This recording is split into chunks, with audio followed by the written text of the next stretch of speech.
सबको नमस्कार। तो आज हम लोग डॉक्टर मूलचंद बोहरा के द्वारा लिखी गई कहानी हिलती दीवारों की दुनिया में चलेंगे। भादर आज उदास है, गुमसुम सा अलसाया सा बिस्तर पर लेटा है। सुबह के 10 बजने को हैं। गीता 2 बार चाय भी देकर जा चुकी है। फिर भी आज उसका मन काम पर जाने का बिल्कुल नहीं है। रह रहकर भजन के वे शब्द उसके कानों में गूंज रहे हैं। भजन तो भजन, बापूजी भी। ऐसा तो मैंने सोचा भी नहीं था। क्या कमी रह गई थी मेरी मेहनत, मेरी लगन, निष्ठा और समर्पण में, जो वो नहीं, अब नहीं सोचूंगा। इस मन की गति भी अजब गजब है। जिस बात से इसको दूर ले जाना चाहता हूँ उधर ही दौर पड़ता है। आखिर भजन ने ऐसा सोच कैसे लिया? फिर नहीं, मैं नहीं सोचूंगा। पर न चाहते हुए भी भादर का अंतस अतीत में खोता ही गया। हम 3 भाई थे। बड़े वाला तो कभी का कोलकाता जाकर बस गया था। वह वहाँ जाकर अपने काम धंधे वह अपनी घर गृहस्थी में पूरी तरह डूब गया था। यहाँ तक कि जाने के बाद वह मरने परने भी माँ बापू और घर बार की खबर लेने नहीं आया। बाकी हम दोनों भाई, मैं और भजन, साथ ही रहते थे। दोनों में प्यार और आपसी समझ थी। गांव व आसपास के नाते रिश्तेदारों में हमारी आपसी समझ व प्यार का बड़ा आदर था। दोनों के शादी ब्याह हो गए थे, 2 बच्चे भी हो गए थे। इस तरह घर में बहुत खुशहाली थी। पर परिवार बढ़ने से अब खेती की कमाई कम पड़ने लग गई थी। ऊपर से महंगाई की मार कोड में खाज का काम कर रही थी। धीरे धीरे घर की माली हालत कमज़ोर पड़ने लगी। मैं चूंकि बड़ा था और जिम्मेदार भी था, सो मैं घर के बिगड़े हालात से चिंतित रहने लगा। काफ़ी सोच विचार के बाद मैंने गांव से बाहर जाकर काम करने का मानस बनाया। मुझे याद आया, मेरा दोस्त रवि लुधियाना के ऊन व्यवसायी के यहाँ काम करता है। मैंने सोचा क्यों ना मैं भी वहाँ जाकर काम करूँ। लेकिन मन में एक डर था, कहीं बापूजी मना कर दे। एक रोज मैं हिम्मत जुटाकर बापूजी के पास पहुँच ही गया। अभी घर की माली हालत ठीक नहीं है, तो बापूजी बोले। मैं कह रहा था रवि लुधियाना में अच्छा कमाता है, तो उसने घर भी नया बनवा लिया है। अरे तू कहना क्या चाहता है, साफ साफ कहना। इस बार बापूजी मुझ पर बुरी तरह झल्ला उठे थे। मैं भी लुधियाना जाकर काम करना चाहता हूँ, मैंने डरते डरते कहा। अरे भाई, नेकी और पूछ वैसे भजन से पूछ ले, तुम दोनों को ही यह गृहस्थी की गाड़ी खींचनी है। मुझे तुम्हारे बाहर जाने से क्या ऐतराज हो सकता है? 2 पैसे ज़्यादा ही आएंगे। मैं मन ही मन बहुत खुश था। मुझे बापूजी से बाहर जाने की इजाज़त तो मिल गई थी।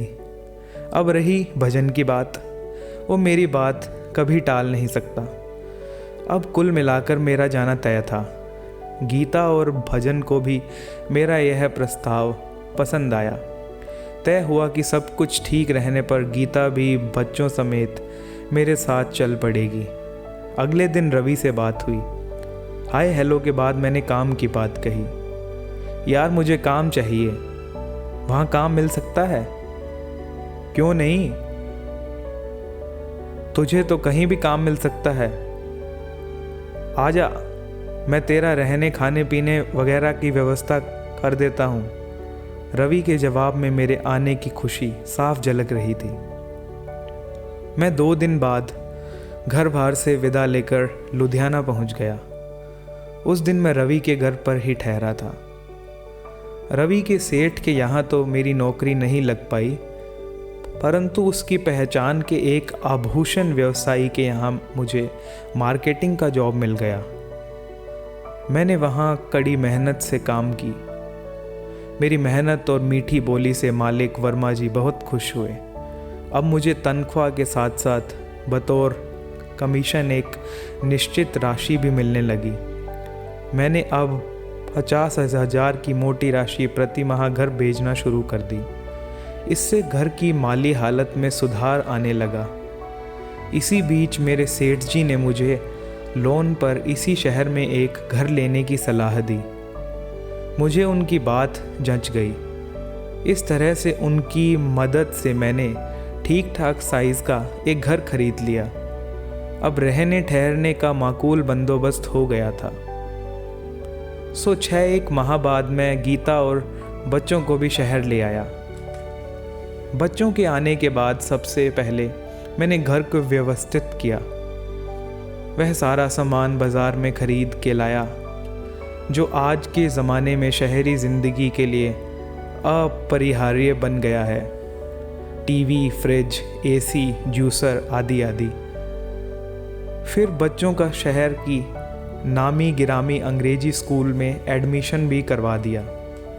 अब मुझे एक ही मलाल था कि मेरे भाई के बच्चे गांव के सरकारी स्कूल में पढ़ रहे हैं, जहां पढ़ाई के नाम पर केवल खाना पूर्ति होती है। मैंने मन ही मन ठाना कि मैं भजन के बच्चों के लिए भी पढ़ाई लिखाई का वैसे ही बंदोबस्त करूंगा जैसे मेरे बच्चों के लिए किया गया है। अगली गर्मी की छुट्टियों में मैं परिवार समेत गांव गया और भजन से इस संबंध में बात की। उससे बात पर यह पता चला कि शहर के पास ही एक अंग्रेजी पब्लिक स्कूल है जिसमें टैक्सी सुविधा भी उपलब्ध है। मैंने भजन के दोनों बच्चों का वह दाखला करवा दिया। उनके लिए किताबें, बस्ते आदि की व्यवस्था करने के बाद मैंने भजन को कहा, इन बच्चों की शिक्षा दीक्षा में कोई कोर कसर नहीं रहनी चाहिए। आजकल पढ़ाई का ज़माना है। अच्छा पढ़ लिख लेंगे तो अपने पैरों पर खड़े हो सकेंगे। मैं इसके लिए तुम्हें अलग से पैसे भेजता रहूँगा। घर में भौतिक सुख सुविधाएं तो पहले से ही थी। बापूजी व भाई बच्चों के रहने व खाने पीने में कोई कमी नहीं थी। बच्चों की पढ़ाई में तो थोड़ी खसर थी, सो अब पूरी हो गई। अब मैं पुरसुकून में था क्योंकि मेरे हिसाब से घर का सारा काम मैं जिम्मेदारी से पूरा कर रहा था। इसी बीच मुझे लुधियाना जाने की चिंता सताने लगी क्योंकि वहाँ से बार बार फ़ोन कॉल्स आ रहे थे। हालांकि बच्चों की छुट्टियां अभी बाकी थी। मैंने गीता व बच्चों को अगले आदित्यवार तक चलने के लिए बोला, परंतु बच्चे तो अभी मौज मस्ती के मूड में थे। वे हड़ताल पर बैठ गए। हमें अभी नहीं जाना, हमारी छुट्टियां अभी बाकी हैं। छुट्टियां आपकी ख़त्म हुई है, आप जाओ। बच्चों का घर परिवार के प्रति लगाव देखकर मैं मन ही मन बहुत खुश हुआ। मेरे दिल में भावों का ज्वार सा उमड़कर आंखों में छलकने लगा। मैं मन ही मन बच्चों पर और अपने आप पर गर्व की अनुभूति कर रहा था। लेकिन प्रत्यक्ष मैंने सबको चलने की सख्त हिदायत दे डाली। गीता, जो मेरे काम में कभी टांग नहीं अड़ाती थी, बोली, बच्चे हैं, रहने दो ना, मैं तुम्हारे साथ चलती हूँ। इनको 15 दिन बाद ले जाना। मेरा दिल भी पसीज गया। अगले दिन आदित्यवार था। हमने सुबह सुबह बापूजी से आशीर्वाद लिया और लुधियाना आ गए। यहाँ आ तो गए, पर बच्चों के बिना घर सूना सूना सा लगने लगा। मैं तो फिर भी बिजनेस के काम में व्यस्त हो गया, परंतु गीता घर पर अकेली गुमसुम सी रहने लगी। आखिर एक दिन रुआसी सी मेरे पास आई और बोली, जी मन नहीं लगता बच्चों के बिना, आप कल ही जा। मेरा तो खाना पीना, चैन नींद सब कुछ छूट गया। अब 7 दिन ही हो चुके हैं। हालांकि मैं इस दौर से खुद भी गुजर रहा था, फिर भी थोड़े शरारती लहजे में बोला, अभी क्या जल्दी है, 8 दिन बाकी हैं। प्लीज़, मैं रो दूंगी। अरे मैं तो कल ही जा रहा था, बस तुम से यूं ही मस्ती कर रहा था। मेरे अचानक गांव पहुंचने पर बापूजी अचंभित हुए। एक स्वर में ही बोल पड़े, इतनी जल्दी वापस आ गए? हाँ, आपकी बहू का बच्चों के बिना मन नहीं लग रहा था, सो उन्हें लेने आ गया। बोलते ही मैं झेंप गया, क्योंकि उनके सामने मैं इस तरह पत्नी का जिक्र कभी भी नहीं करता था। अरे मैं तो मजाक कर रहा था, ये भी तुम लोगों को याद कर रहे थे। अब ये भी शहरी जीव बन गए हैं, इनका गांव में मन कहाँ लगता है। बापूजी मजाक के मूड में थे। नहीं बापूजी, ऐसा नहीं है। यूं बाप बेटे के बीच बातचीत चल ही रही थी कि भजन भी खेत से लौट आया। शाम का वक्त हो चला था। माँ ने हम तीनों के लिए भोजन लगा दिया था। चारों बच्चों भी हमारे पास बैठकर ही भोजन करने लगे। वे अपने अपने तरीके से खा पी रहे थे, साथ में मौज मस्ती भी कर रहे थे। मुझे उन्हें यूं मौज मस्ती करते देख बड़ा अच्छा लग रहा था। मुझे सफ़र की थकान थी, इसलिए मैं बिना दूध पिए ही सोने चला गया। अभी नींद आई ही थी कि भजन की तेज़ आवाज़ कानों में गूंज उठी। तुम्हारे माँ बाप ने यही सिखाया है, जानती हो दूध की कीमत क्या है, गायों की कितनी सेवा करनी पड़ती है, फिर यह दूध नसीब होता है। तुम्हारे माँ बाप तो यूं ही मटर गश्ती। मैं सुन रहा था कि मेरी छुटकी सिसक रही है। भजन की पत्नी उसे चुप करा रही है। नहीं बेटा, रोते नहीं, दूध तो गिर जाता है, तुमने जानबूझकर थोड़ी गिराया है। ये अंकल तो ऐसे ही हैं, आप भी बच्चों से। जेठ सा भी जाग रहे होंगे, आपको कौन समझाए। मेरी नींद उचट गई। मुझे रह रहकर भजन के ये शब्द परेशान कर रहे थे। तुम्हारे माँ बाप ने यही सिखाया है, तुम्हारे माँ बाप। बार बार एक ही वाक्य मेरे कानों में गूंज रहा था। मैं रात भर सो नहीं पाया।